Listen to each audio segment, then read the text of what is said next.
Hi, my name is Nicholas Lemus, and I am enrolled in an online class called the Survey of Special Education with Professor Chidester.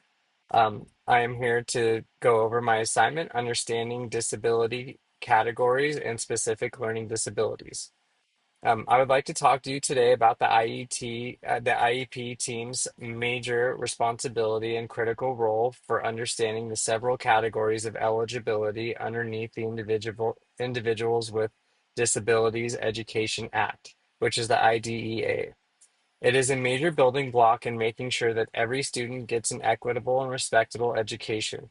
By developing a deeper understanding of these meanings, details, causes, and the existence of the many different learning disabilities and the attention deficits, we as educators can readily move past strict teaching models and actively acknowledge both individual and developmental variations inside our students. Inside general education classrooms, they're the front line of identifying these disabilities. If an educator lacks clear understanding or can't recognize the telltale signs, it is easy for them to see it as likely like an act of defiance from the students. But the true interpretation ne- would be understanding that the student has different instructional needs, and we're looking to give the instructional equity, and it depends entirely on our ability to spot these signs early. And we need to respond with data informed supportive action rather than just assuming.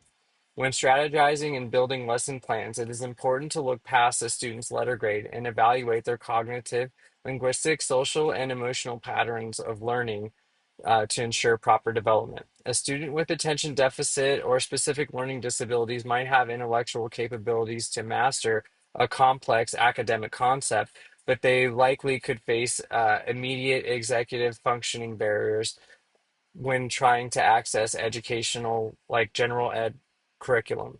By considering their full profile, we can plan lessons that use assistive technology, visual graphic organizers, and even structured chunking to bypass processing barriers without lowering the lesson's cognitive rigor. Furthermore, addressing a student's emotional pattern means acknowledging the severe academic anxiety, the disappointment and isolation that often accompanies an invisible learning difference. Structural predictability routines and safe low stakes spaces for expression helps protect their emotional well-being while keeping them engaged in the proper learning processes.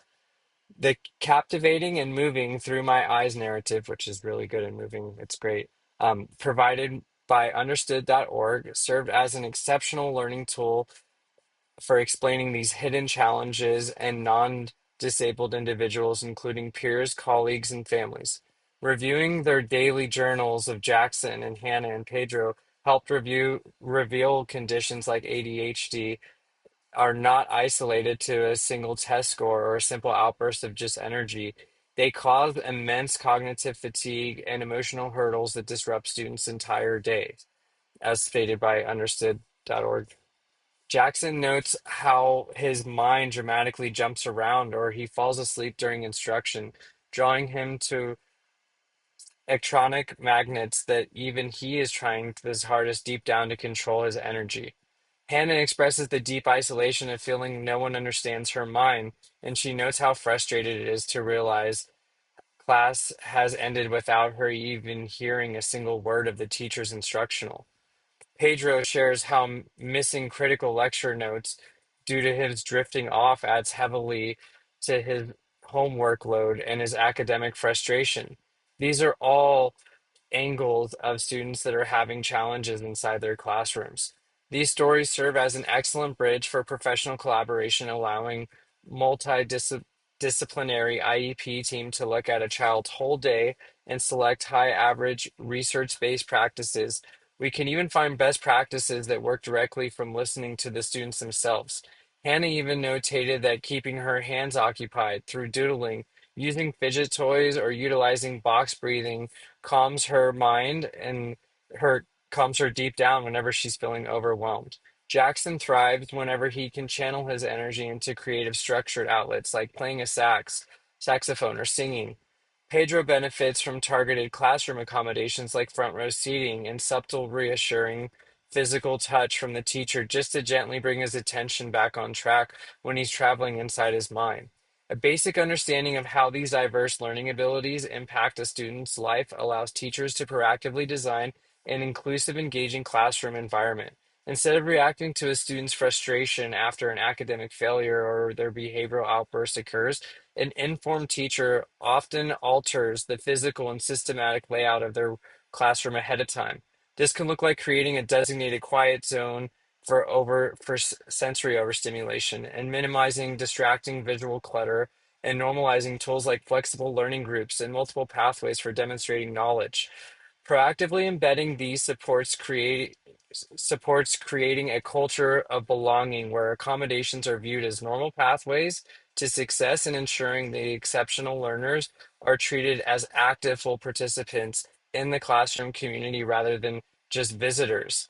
Ultimately, this comprehensive approach allows educators to apply these core tenets to a Christian worldview, like Grand Canyon University's instructional principles advocate for.